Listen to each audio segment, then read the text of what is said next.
Guitar tips,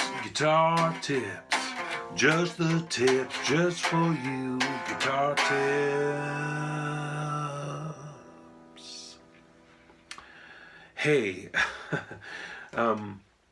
my name is Adam Levy, and this is Guitar Tips. It's my weekly video blog series. I post a new tip here each and every Friday, just the tips, just for... Okay, I'm going to cut right to it this week. This week's guitar tip is outside is inside. Outside is inside. This tip really it was and is inspired by some questions that I've had recently from some of my students. They want to learn to play more outside. And what that means is, if you're not sure what that means, just playing, I guess it means playing outside of the chord changes. So if the chord is this, you don't play any of those notes. If you play any of those notes, that's pretty inside. But if you play, there's 9 other notes, not including the microtones and all the noisy stuff. But if we just look at pure tones, almost any other note you play is going to have a certain outsideriness.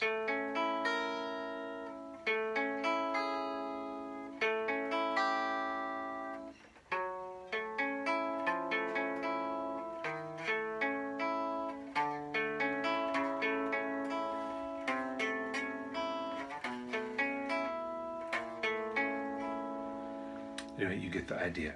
So in a very distilled way, that's what outside playing means. I think to most musicians it means playing outside of the elemental harmony.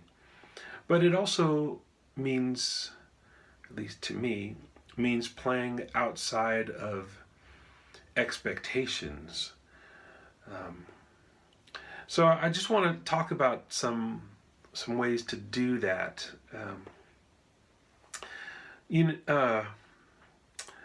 I can't speak for anyone else. This is a very playing outside is a personal thing. One person's outside may be somebody else's inside, and vice versa. So I'm not gonna put ground rules really for what's inside or outside, other than the basic thing that I just explained.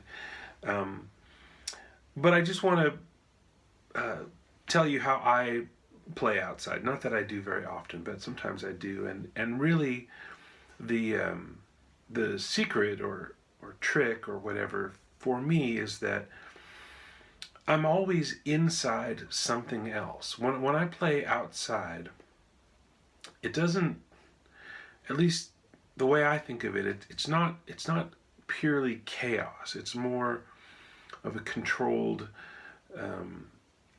mess.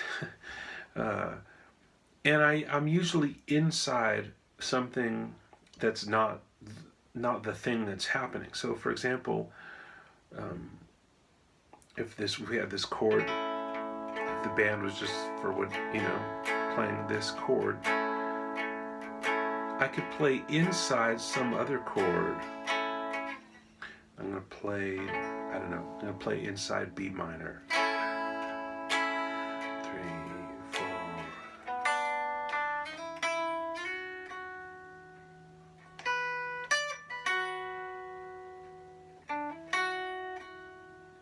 You have to imagine behind that this chord is happening. If you have your guitar, just strum 2, 3, 4.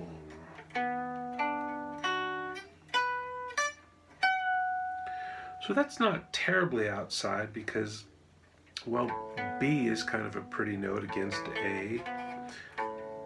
That's the root of the B minor. The D, that's the third of the B minor. That's the 4 that it's going to rub a little bit against the third of the A chord, that C sharp. And the F sharp is the 5th of B minor, and that's going to be the 6th of A. So the implication is that you're taking an A chord and adding the 4, and adding the 6, and adding the 9.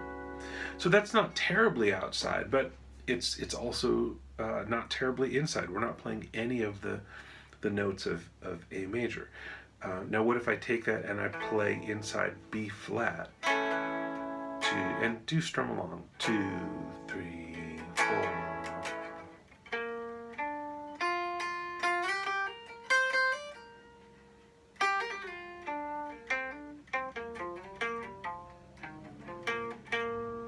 So I played some notes of the B flat major scale, some notes of the B flat major pentatonic, playing kind of fast and loose with what playing inside B flat is. But you know, I could. It was inside to me because I could hear it. I could hear what I was playing. I wasn't just letting my fingers wander around the fretboard. But if you took what I just played and played that over an A major chord, that's going to sound pretty outside.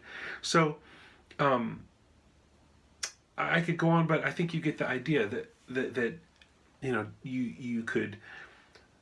Well, the harmony is one thing. You can play, if you play something that makes some musical sense, but in a musical sense to some other chord that nobody else is hearing except you, that's one way to play outside.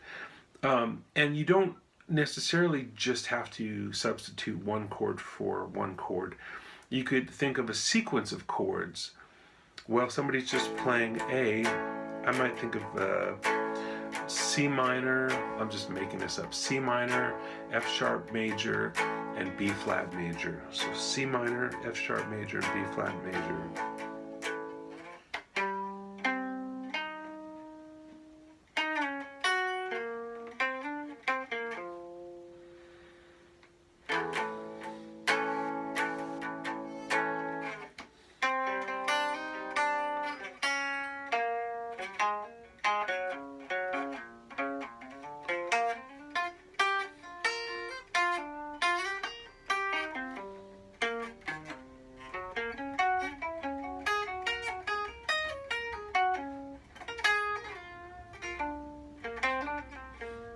Okay.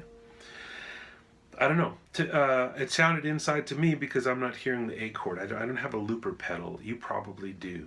I feel like I'm the last guitar player on earth who doesn't have a looper. But anyway, if you have a looper, this would be a good way to experiment with it. So that's one way, is to be inside some other harmony. Another way is to be inside melody.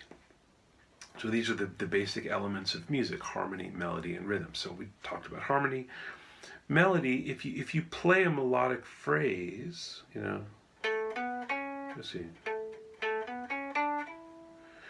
and sequence it in the scale,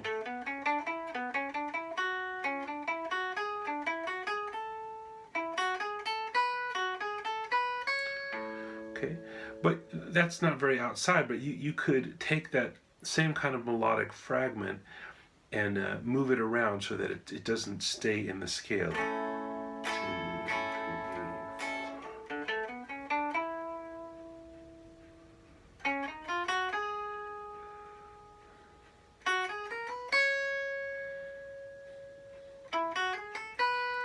And you could also move it around so that it doesn't always start on the same beat. 2, 3, 4.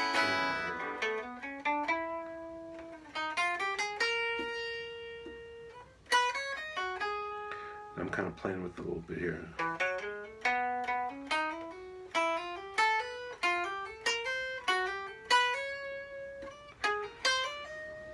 You know, I'm just taking the sort of shape of it. It's such an easy little fragment to hear in its original form that you can sort of play with the idea of it, and I think a listener will be able to hear where you're going, because the core of it is such a simple melodic fragment that you've already established. You know, well, that's it. I sometimes over-explain, trying to explain a little less in this tip, because there's lots to cover, and I want you to experiment rather than just do the things that I'm doing. And then rhythmically, Like if you took this as a phrase, 2, 3, 4, and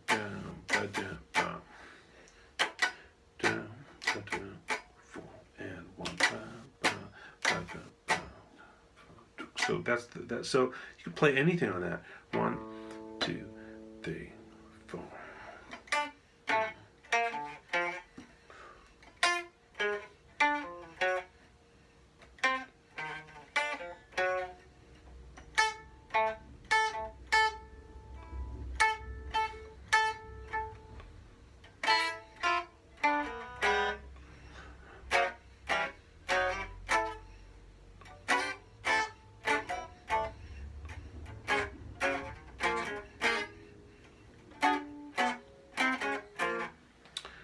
And so on. So you're thinking as if pitch doesn't matter, and you just drive. The engine is just the rhythmic phrase, and once you establish it, you can play almost anything. Again, like the previous idea of doing something with a melody, you need to make sure that whatever the melody is, you establish it first, and then that kind of plants a little anchor in the listener's mind, and then once you've got that anchor, you can go off and do a lot of other things, and everything will be heard because there's still that anchor going on. So those are the main elements of music: rhythm, melody, harmony. And if you're inside any of those, even if they're not the ones that the rest of the band is playing, you can take a lot of liberties and be outside.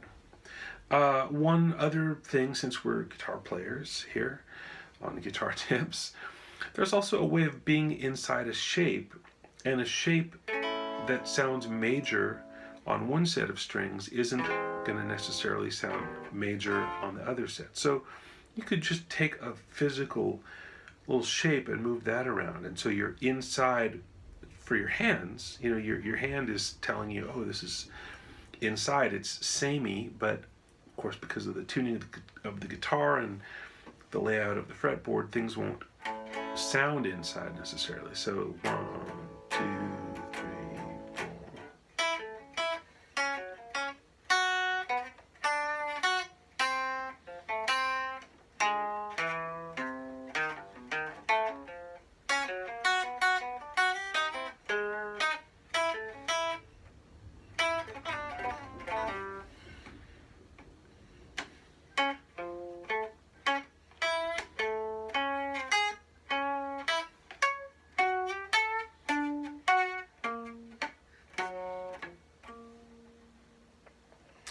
So anyway, that's just an idea that you can play with.